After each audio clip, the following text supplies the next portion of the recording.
Thank you for the invitation to Mexico. I'm here for the first time, and I had a fantastic day yesterday, but now for something completely different, as Monty Python says. I'm gonna dive you into really deep biology. And what I'm talking about is about human form and the evolution of human form and what role it plays in mate selection. A very simple thing. So if it plays a role in evolution, or should have played a role, perfect bodies, perfect faces should signal somehow perfect genes.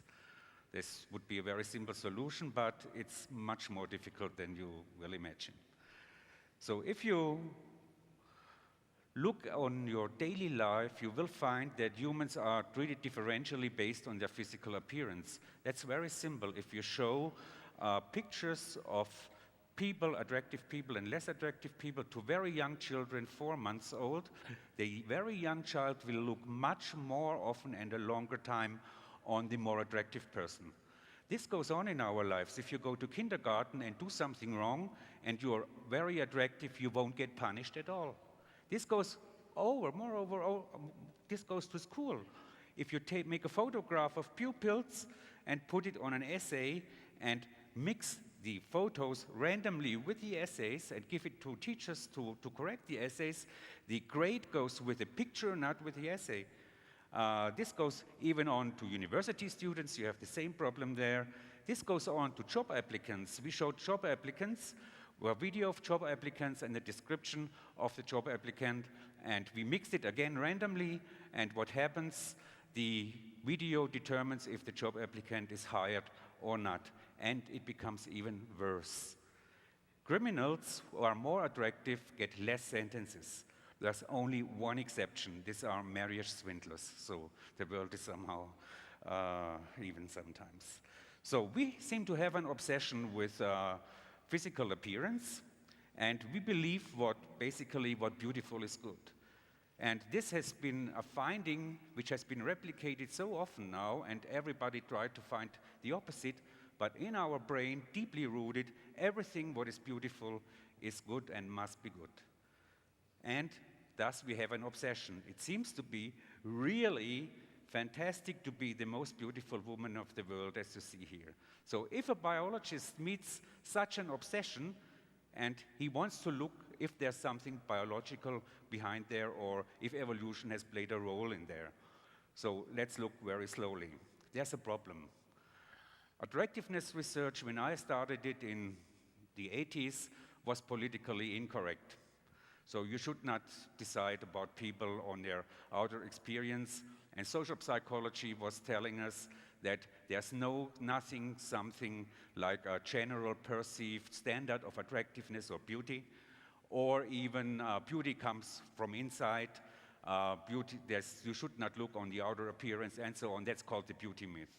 The beauty myth is deeply rooted and has found its way in all psychology textbooks. You can find it there everywhere, and this has not yet been eradicated. There's another problem. Beauty is meant to be a cultural and historically variable concept. What I did here is I made computer composites of the 10 most attractive actresses, or of 10 actresses of the book Great Movie Actresses for each decade. So what you see here is 1920 up here, it does not work, 1950, 1970, and 1990, and you see this is completely variable, but you must be careful with movie actresses because they played different roles in different times.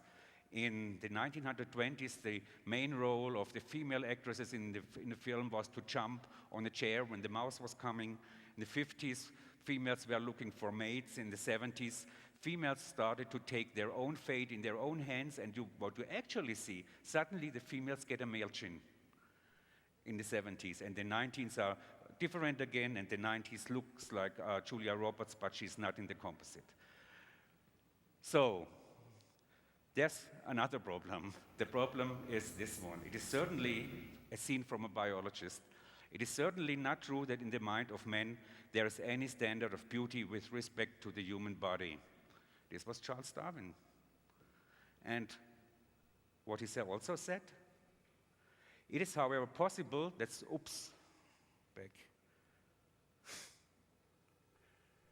I hate these things. So am I at the point where I have been? It is, however, possible that certain tastes may in the course of time become inherited, so there is no evidence in favor of this belief, and if so, each race would possess its own innate ideal standard of beauty. What had Darwin done? He had made a mistake. He had sent out letters to missionaries and asked the missionaries to send them the standards of the culture where they were working back, and he did not found any correspondence between the cultures. The problem was, and this I'll show you later, what he actually had missed. Another thing you have in this problem then, Darwin was wrong, okay? But humans are historic documents, and there was Darwin was completely right. We have developed over many, many years, and we have developed from very simple forms over the Australopithecus you see here, over Homo habilis, Homo melanogaster to the modern human. So we are historical, and we have experienced many environments and many problems, and probably those brains and those human forms who have solved problems better in the past are those which are present today.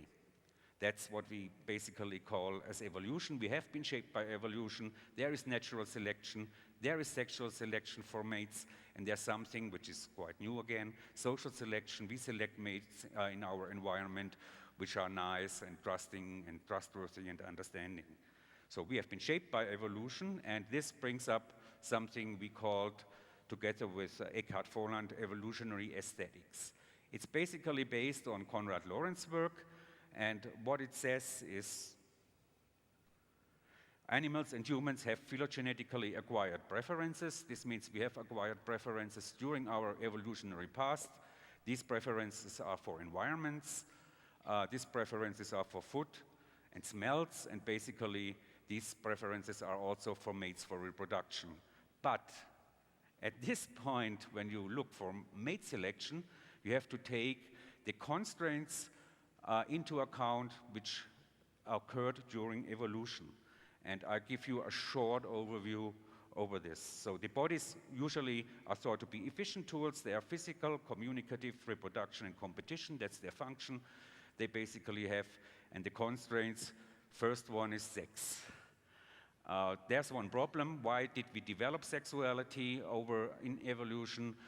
The solution seems to be that sexuality is the only way to conquer parasites. That's the thing. The parasites develop something against the human develops something against the parasite, and so on. It cannot be solved by adaptation in evolution. But then what happens basically is that you have to create highly variable immune systems parasites have never seen before, and Bill Hamilton thus has said parasite resistance must be the main point in mate selection. We have also asymmetric investment. Females have higher investment in offspring than males.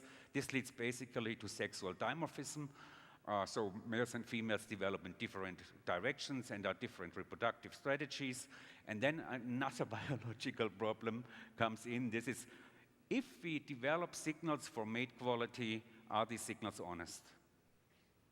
There's only one solution to this. The signal production must have so many costs that it's not possible to falsify them.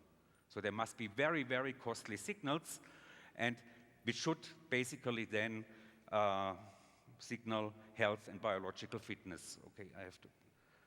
Okay, so what my hypothesis is, the human bodies and faces are a sexually selected ornament, and I'm going to show you how we could prove this. And I'll show you the 8 pillars of beauty. The first one is averageness. What you see in the lower corner on the left from your side, these are 16 biology students, and we made an average picture out of it, and the average picture usually is more beautiful than each of the single composites. What you see on the other side, this is our completely new work where we transform human form into a mathematical space, and then are able to use a lots of maths on it and to completely new things, as you will see later with it. It's called progressive analysis. So averageness usually is chosen because we try to avoid extremes. Another one is youth. That's okay, reproductive value. That's in all cultures what you find. You see here two pictures of females. Which one is more attractive, the upper one or the lower one? Who is for upper one? Okay, what we did with her is very simple. We put a little bit of babiness in the face and deformed the face in direction of a child so that it becomes younger. So this signals reproductive value. Then everything we call, which is developed during puberty as with sex hormones, are sex hormone markers. And these sex hormone markers are the basic point, because we find that if you need sex hormones for the production of the signals, sex hormones damage your immune system at the time where you develop these signals. So what basically these sex hormone markers show is the quality of your immune system and nothing else. So this is an immunohandicap, and this was one of the findings I did together with Randy Thornhill. The basis was Randy Thornhill's work on fireflies, these little flies who fly through the night, and he had found that more symmetrical males in fireflies have more offspring, and then I said, okay, let's test this on humans. And what we basically did is we measured symmetry, and here you see a fairly asymmetric face. And what we look for is not directional asymmetry. Usually one part of your body is different from the other part. What we are looking to find is what we call fluctuating asymmetry. This means symmetry which appears randomly. That's mathematical, a little bit more difficult than the other one. But here you see the face. And now what we did not make a flip-flop or something like this. We deformed the photo of the face symmetrical. And you see the difference is really big. And oops, that's already the next one. The next one we did skin texture. And skin texture is your first borderline against parasites. And so skin texture quality should signal fitness. And what we did is there must be a photo here. What we did is we photographed faces with a very sophisticated method and put these faces on three-dimensional avatars. So we removed the form and we only could look at the skin texture. Then we analyzed with computers the images for the skin texture. It turns out more homogeneous skin texture is more attractive than non-homogeneous skin texture. And this is interesting. What also plays a big role in mate selection is the body odor of the mate. And it has been hypothesized that body odor of people signals the quality or the identity of the immune system. So what we did is we went into a small alpine village and we sampled on 200 people underarm sweat for 5 times, and then we looked if this sweat signature was identical for each person. It turns out each person has his own genetically determined sweat composition. So each person looks smells genetically determined different. And what we also find, this is the same for families. So there's also a family odor.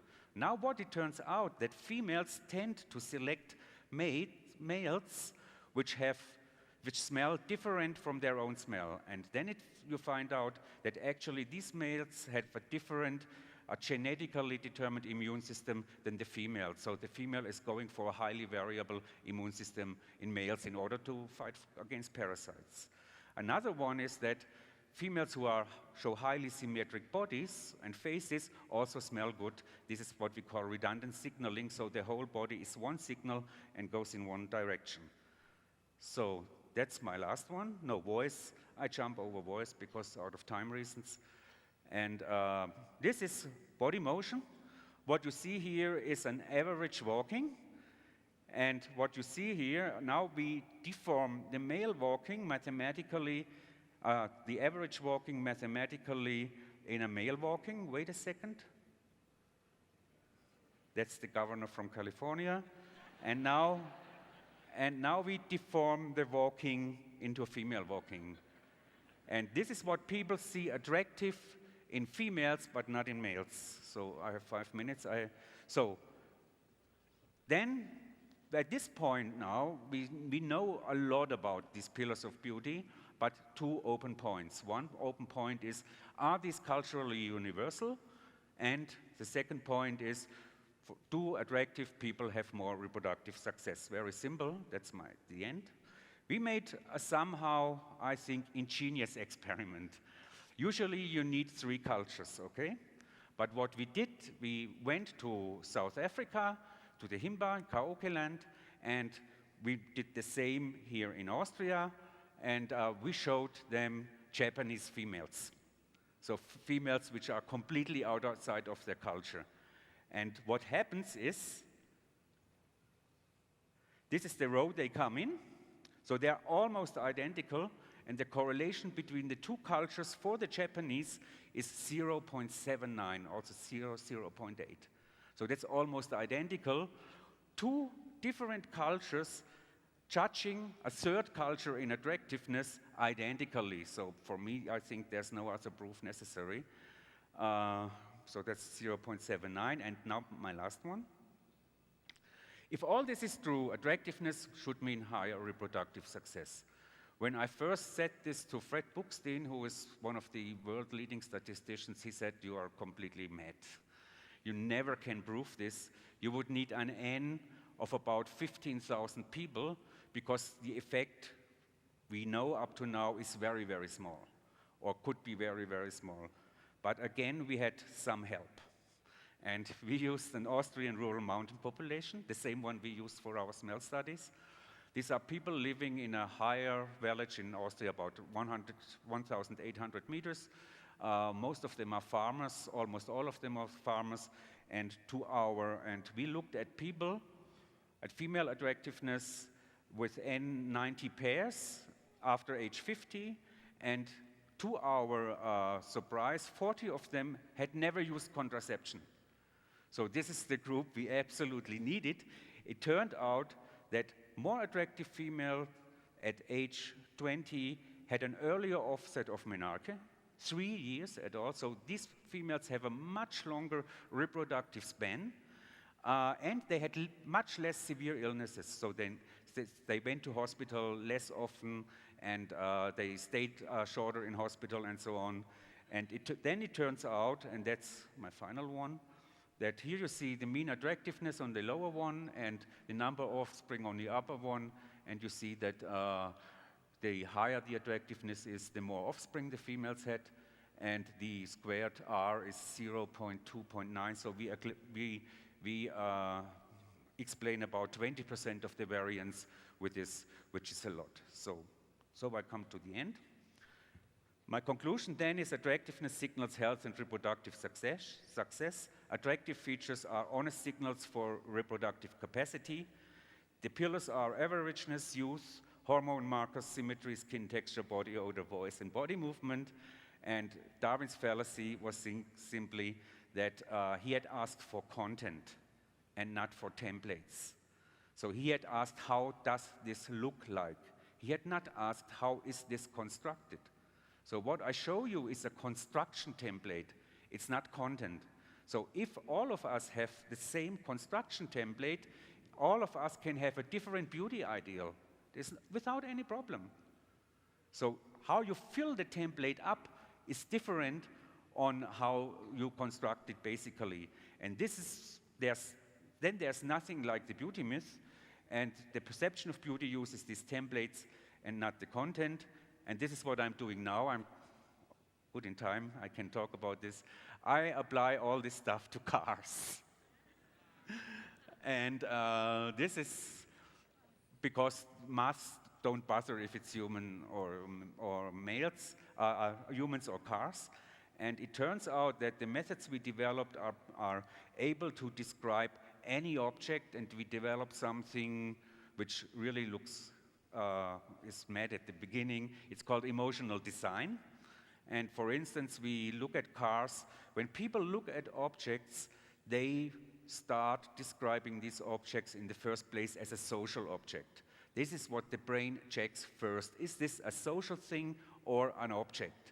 So, but if it checks if it's a social object, the brain is also looking if it resembles a social object, if there's some emotionality in there. That's what we heard today. It tries to become empathetic with the object, basically. And what we did is we showed many cars, three-dimensional reproductions to people, and these people had to judge the cars, and we tried then to figure out with very difficult analysis if there are two components in cars, and you see the main components on the left. There is the happy component you find in cars. This is cars smart and so on, mostly bought by females, and the other one is the aggressive component. This is mostly bought by males. And people also see these emotions basically in the cars. So this is the description of biological form. Thank you.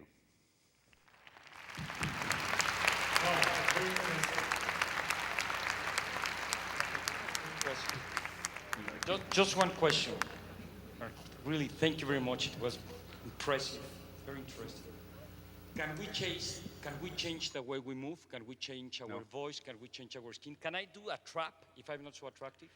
There is some surgical measures you can do in this. So evolution has not foreseen beauty surgery.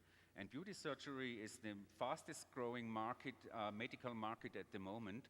And because it's so simple to do. For instance, symmetry can be done very simply and so on, but you cannot make deep choices like voice hate. You can change it when you take a lot of testosterone, but you get other problems. Well, I will keep like I am. Thank you very much. Gracias.